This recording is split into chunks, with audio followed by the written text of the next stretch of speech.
कर्मचारीगण, online जुड़े हुए सभी अभिभावकगण एवं प्यारे बच्चों,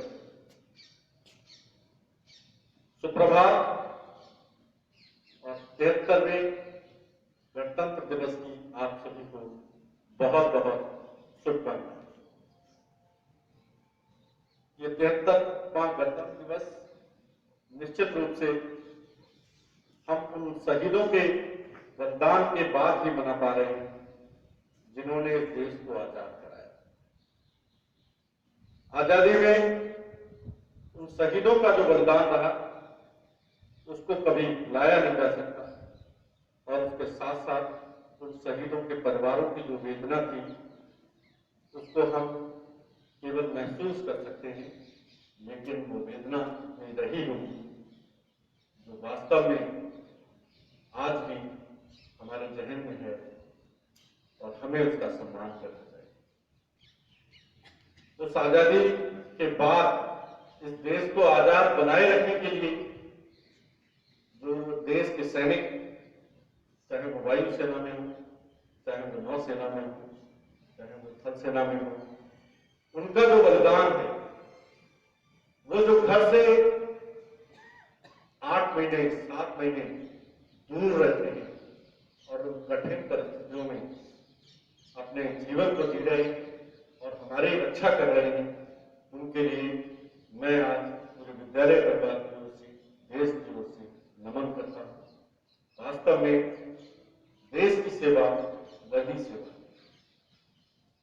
इस समय सोचने का मौका है कि हम अपने देश के लिए क्या कर सकते हैं। देश विश्व में अपनी पहचान बना रहा है, चाहे वो टेक्नोलॉजी के रूप में हो, आर्थिक स्तर पर हो, स्वास्थ्य के क्षेत्र में हो।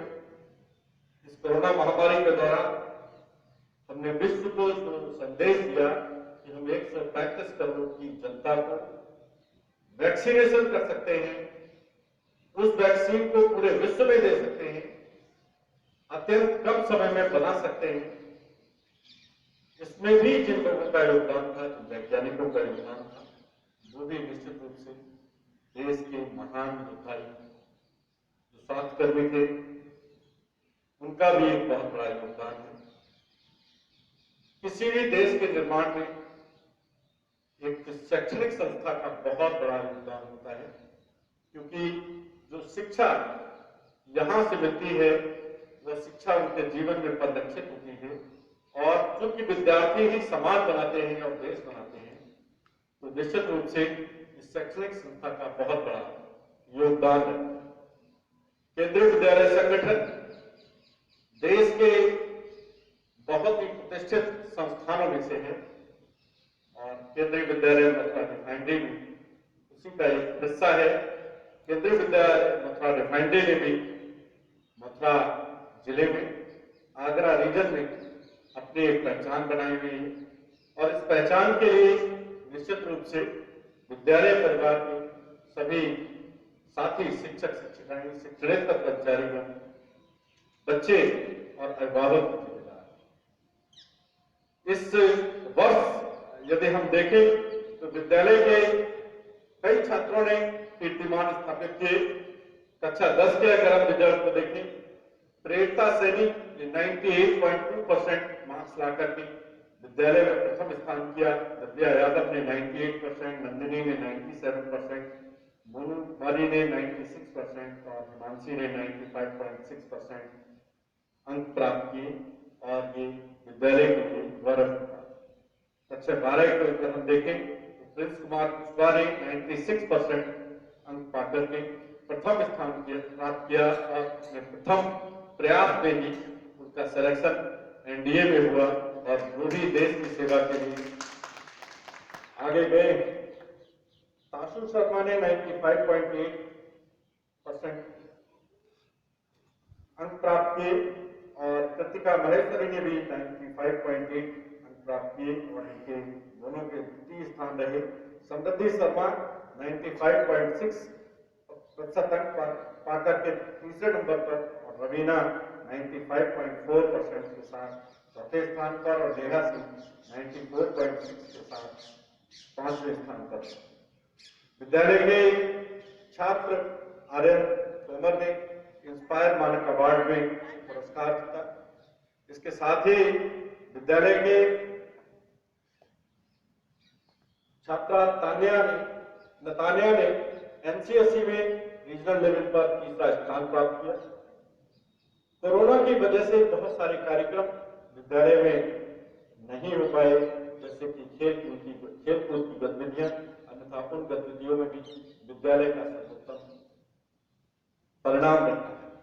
ये सभी परिणाम निश्चित रूप से विद्यालय परिवार के सभी सदस्यों की वजह से ही मैं आज उन सभी को बहुत बहुत धन्यवाद देना चाहता हूँ, चाहे वो शिक्षक हो, अभिभावक हो, विद्यार्थी हो, उनके जो भी मार्गदर्शक रहे उन सभी को तहे दिल से धन्यवाद देना चाहता हूँ।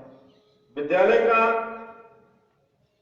जो वातावरण है उसमें बहुत कमी महसूस होती है विद्यार्थियों की। विद्यार्थियों के बिना विद्यालय सुना है, चाहे हम ऑनलाइन उनसे जुड़ जाएं, लेकिन निश्चित रूप से आज यदि विद्यार्थियों के साथ हम होते तो और भी ज्यादा खुशी होती।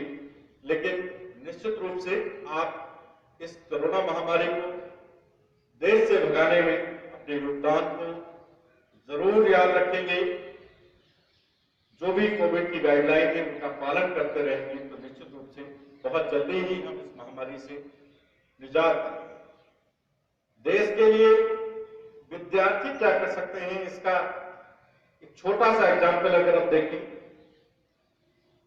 कि देश की सेना के लिए किस चीज की जरूरत है, आप टेक्नोलॉजी डेवलप करते हैं। आप उन सैनिकों के लिए जो बहुत हाई टेम्परेचर पर, बहुत लो टेम्परेचर पर हैं, उनके लिए कोई ऐसे डिवाइस बना करके अपना योगदान दे सकते। कम से कम उनको सम्मान, हमने जो यहाँ पर पोस्ट कार्ड कैंपेन किया, वीर गाथा का प्रोजेक्ट किया, इनसे भी हम उन सैनिकों को सम्मान देते हैं और उन सैनिकों के आमदन में वृद्धि होती है। ये विद्यालय के विद्यार्थी विचार करें कि देश के लिए हम किस प्रकार अपनी सेवा कर सकते हैं। आज का दिन निश्चित रूप से उन महान लोगों को भी याद करने का दिन है जिन्होंने इस देश को गणतंत्र बनाने के लिए अपने संविधान निर्माण में अपना योगदान दिया और देश से इस जाति पात के आधार पर जो भेदभाव हो रहा था उसको दूर करने में अपना योगदान दिया। यदि हम बायोलॉजिकली देखें तो अभी हिंदी के पाठ के दौरान चर्चा हो रही थी कि जो भी बच्चा पैदा होता है उस पर कहीं नहीं लिखा होता कि उसकी जाति क्या है और उसकी धर्म क्या है। ये मानव की बुद्धि ने ही बनाए हुए और उस बुद्धि के विचार पर हमें बहुत विचार करना चाहिए। आज जो देश जाति और धर्म के आधार पर बांटा जा रहा है उससे आपको सचेत रहना है और इस जाति और धर्म के आधार पर बटे हुए देश के कारण हमारा जो समय बर्बाद होता है, हमारी जो ऊर्जा बर्बाद होती है, हमारा जो धन बर्बाद होता है, यदि हम उसको रोक सकें तो विश्व के अंदर हमारा परचम, ये झंडा ऊंचा रहने से कोई नहीं। हम बात करते हैं कि हमारे देश के किसी विशेष धर्म के लोग हमारे देश के साथ नहीं, प्रमाण है उस धर्म के लोगों ने भी इस देश को आगे ले जाने में अपना योगदान दिया। डॉक्टर एपीजे अब्दुल कलाम आजाद, जिन्होंने देश की रक्षा प्रणाली में जो अपना योगदान दिया उसको भूला नहीं जा सकता। कुछ एक चंद लोग हैं जो इस बंटवारे की राजनीति को करते हैं और उसके आधार पर अपना उल्लू सीधा करते हैं। हमें उनसे सचेत रहना है। मानव सभी एक है, बुद्धि सभी की भगवान ने एक जैसी बनाई है। इस पर जो लेवलिंग की गई है उस लेवलिंग को आपको उतारना है और आपको बायोलॉजी की दृष्टि से अगर हम देखें तो सभी मानव, सभी इंसान एक जैसे हैं। ये जो भावना भरी गई है, ये जो भेदभाव भरा गया है, घृणा भरी गई है, ये हमारे और आपके द्वारा ही बनी गई है और ये हमारे और आपके द्वारा ही हटाई जा सकती है। एक बच्चा जब स्कूल में आता है तो उसका दोस्त कौन होगा वो जाति पाति से निर्धारित नहीं करता। क्लास 1 के बच्चे हमारे यहाँ रहते हैं, उसको फ्रेंड जब बनते हैं तो नहीं पता होता कि बच्चा किस जाति का है, किस धर्म का है। ये हम माँ बाप की सिखाते हैं या वो समाज से सीखता है। यदि समाज में ये चीजें ना हो तो निश्चित रूप से 135 करोड़ जनता का जो बल है, इनका जो आत्मबल है, बुद्धि बल है, इससे निश्चित रूप से हमारा झंडा इस विश्व के ऊपर लहराता रहेगा और झंडा ऊंचा हमारा सदैव रहेगा। एक बार पुनः आप सभी को 73वें गणतंत्र दिवस पर बहुत बहुत शुभकामनाएं और शहीदों को नमन और उन सभी को नमन जो आज भी इस देश की रक्षा में उन बॉर्डर पर खड़े हुए हैं, जहां टेम्परेचर ऐसा है जिसकी आप कल्पना। जय हिंद, जय भारत।